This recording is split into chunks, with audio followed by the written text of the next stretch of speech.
Hey everybody, I just want to let you guys know that Free Comic Book Day at John's was a massive success. Hit a bunch of people outside, and they were right next door to a music store. So they had like people outside jamming like all day long, live music. It was great. And met a lot of cool people, a lot of really cool people. Trying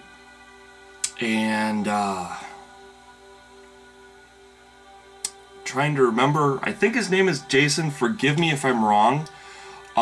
He's with Cutting Edge Comics, and comics is spelt with a K.com.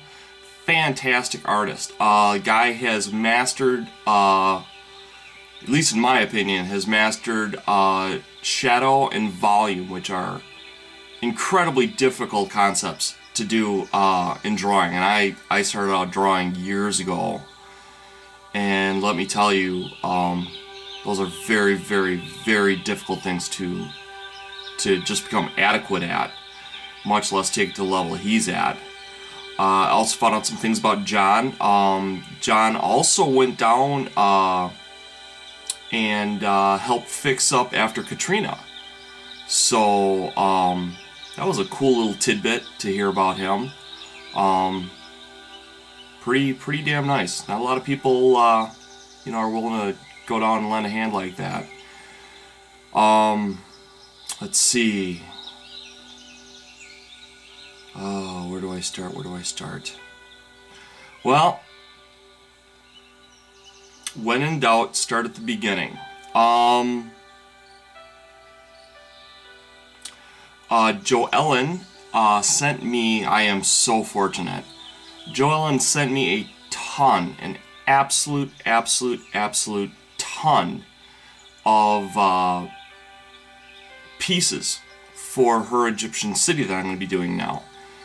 And she also sent me some reference books. Kind of doing like Model Man Tom and doing my own little book review. But I want you to check this out.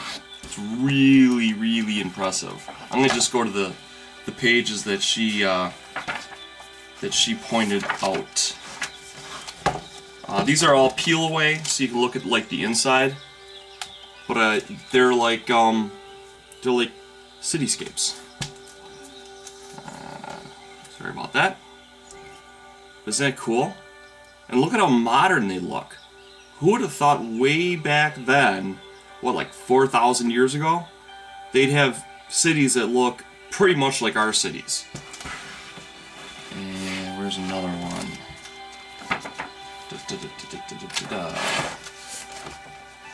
I don't want to take a ton of time on this, but it's very cool. Look at that. Looks like a modern day campus. You know, this is the kind of stuff that we're building, you know,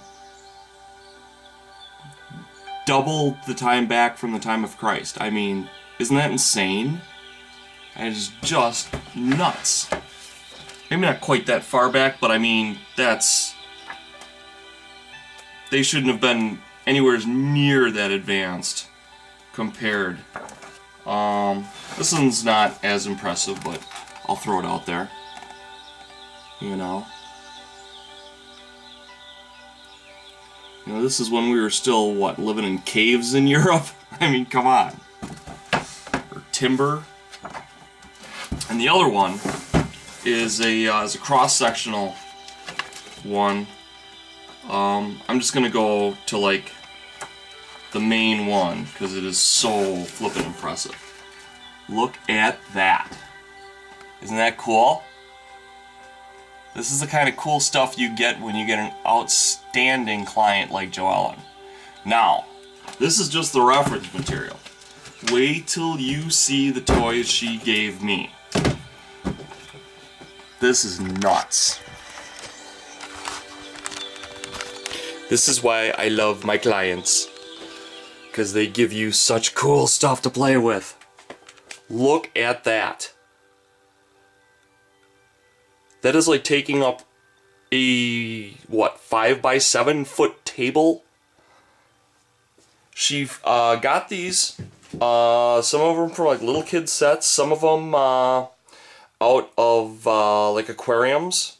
So they range pretty drastically in detail level. Some of them are, you know, pretty simplified, not a lot to work with, but that's okay.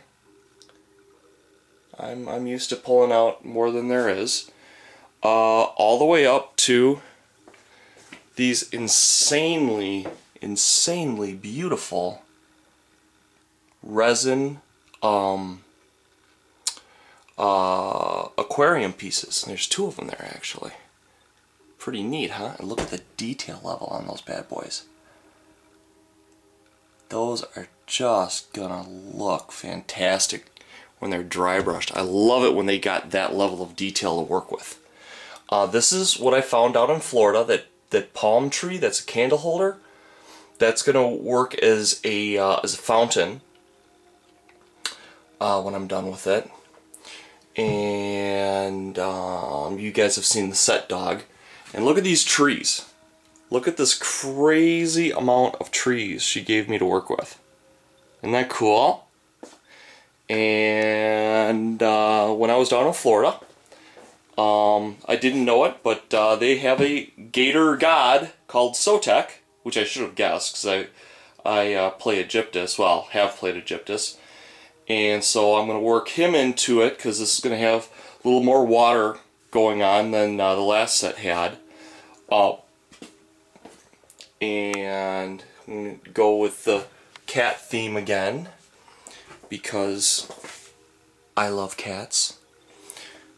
And not to mention, I mean, come on, a Sphinx. Half cat, half human.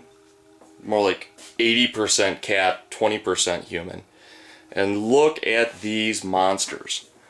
Look at these bad boys. I can't even really get them back far enough. Look at that. Look at the level of detail. With the shading, you can see how much they pop out. Isn't that cool? So, these are plastic, but let me get my hands on them and I'll do my magic. And these walls, I really love these walls. Look at the relief on that. Isn't that sweet? That is just beautiful. And this one is of a hawk. It's got like the whole Ra sun god thing going on the top head. So I really dig that. And then these are, they're kind of like, I want to say sanctuaries. Some things are like right on the edge of toyish and usable.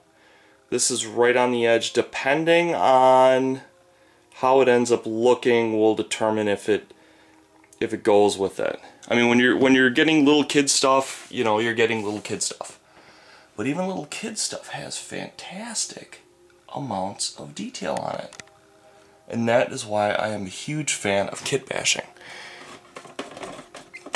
Also inside, you can see, if I can get the light in there and keep the doors open, there's a picture of like the pharaoh in like a royal seat or chair. And this is all right to scale for 54mm. That's what I thought was so incredible. Not only did she get such incredibly cool stuff to work with, she got it to scale. Almost unheard of. Almost unheard of. These boxes here, these are not all of my Egyptian boxes, by the way. This is about half of them. These are the ones that have stuff that I'm planning on utilizing in the cityscape. And that is my other backup, which is I think 1 or 2 boxes shy of this amount here. I may even have some more out in the shop. I haven't really been doing a lot of digging since I got back. Because there's a lot of temple type structures here, my plan is to utilize kind of a leader or maybe even a small pharaoh house in the middle that's going to be fairly dramatic. And then along the edges, I'm planning on doing more of the standard houses for the people that live there. Also, depending on, I may be bringing some other pieces into play. So that's what's going on. Take care, everybody.